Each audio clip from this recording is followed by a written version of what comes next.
comes from dairy farms. I would say it's getting harder and harder to dairy farm in this state and in any state. It's the same way everywhere because of low milk prices, and sometimes because of the system we live in where we're only putting a value on a commodity such as milk, and we're not putting a value on all the things that producing milk has an impact on. When a farmer produces milk on their farm, they have someone that's helping them. That person is taking their paycheck and spending that within the community. That farmer's producing cow manure that then is brought back out into the land and incorporated into the soil and is feeding the life in the soil and keeping the soil healthy, so it's keeping the environment healthy and contributing back to the natural resources. There's no monetary value put on that, and a farmer is not paid for that. There's many byproducts for making biofuels, and one of those is the meal that's left after you extract the oil from the oil seeds.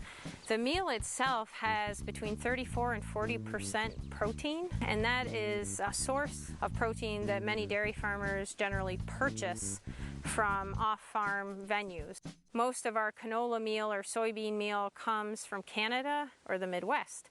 And so one of the more exciting parts of this project for those farmers is the fact that they could potentially not only produce their own fuel, but also produce a high-protein dairy cattle feed to offset feed that they would generally buy onto the farm.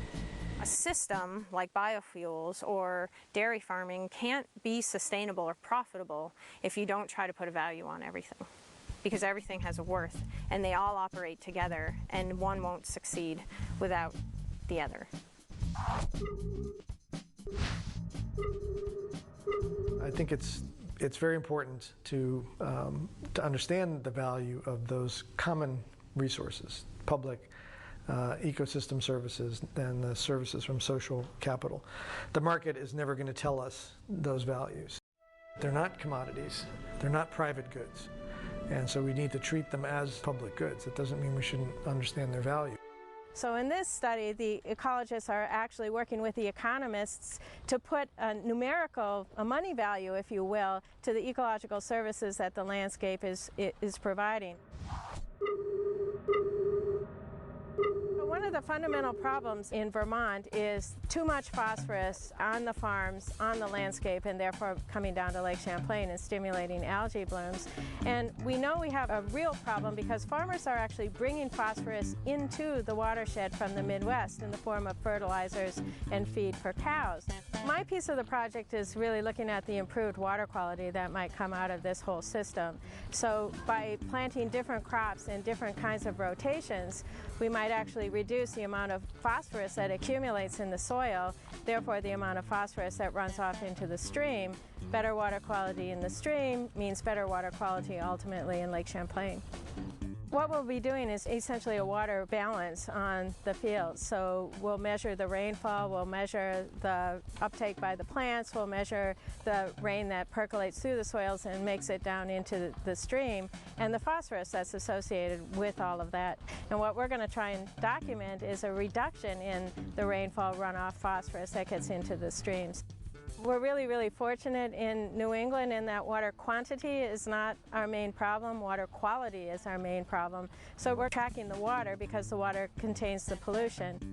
Basically measuring all the water movement on the farm fields and into the streams. And from that we can calculate the reduction in pollution footprint that comes from those farms.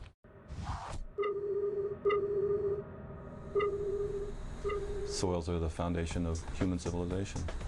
You can trace the decline and the fall of many civilizations by their misuse of soils.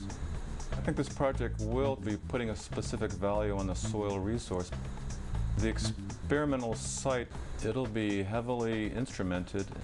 We'll be poking a lot of holes and taking a lot of samples to monitor changes over time, looking at different aspects of the crop growth, the soil, the water, the runoff. We'll be setting up collection of runoff to monitor how much water and sediment comes off the field and what's the chemistry of that water and sediment. We'll be setting up devices to monitor the gases that are coming out of the soil, and we'll be sampling a lot of the soil to look at changes in carbon and the various forms of carbon. not only the total amount, but the type of soil carbon change with different rotations or different biofuel crops. One of the things I guess that's not generally known is that there's much more carbon in the soils of the world than there is in the atmosphere of the world. And there's much more carbon in the soils than there are in the plants and animals. I think some estimates are like there's 5 times as much carbon contained in the soil as there is in all the living material above the soil. But the more you plow and till and churn up a soil, the more organic matter breaks down, the more carbon dioxide goes up into the atmosphere. And so there's a pretty good relationship between establishing agriculture and losing carbon to the atmosphere. You can reverse that process by different agricultural practices or by different approach to how you treat your soil. I think working with the ecological economics, we can put a value on some of those things. In the long run, a lot of people are forecasting that things like energy are going to have to be more local. So it could be a good model.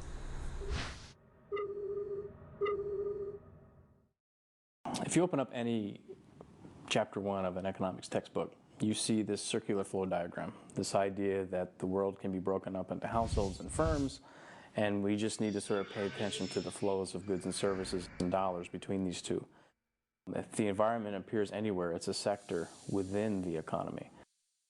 And so the starting point in mainstream economics is this kind of mindset that the natural world is literally a subsystem of the larger economic system.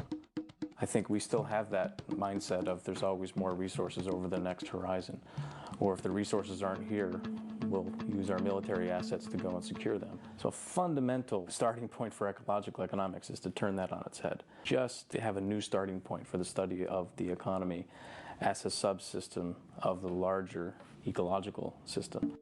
On day 1 of any ecological economics class, you draw the box and say this is the economy, and you draw the circle and you say here's the ecosystem. And the economy is fundamentally dependent on the sustaining and containing ecosystem.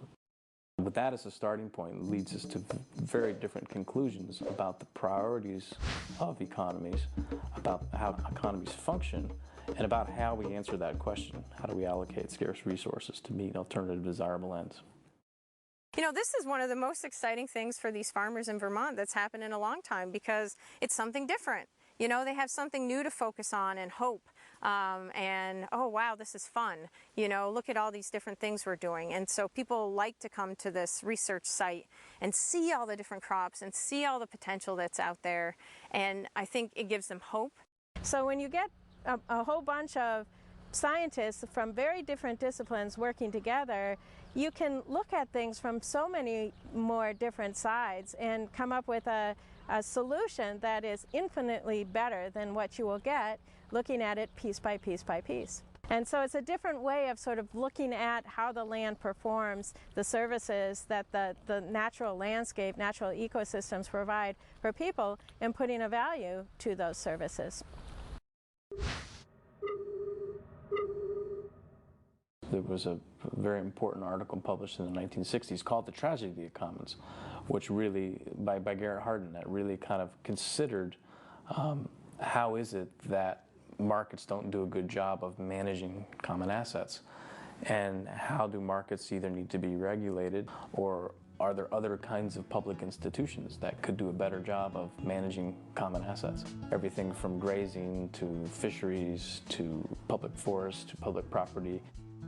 If we can better make this distinction about what is the commons and create democratic processes, create avenues for science to inform how to better manage the commons for our current generation and future generations, it's not a question of big G versus little g government.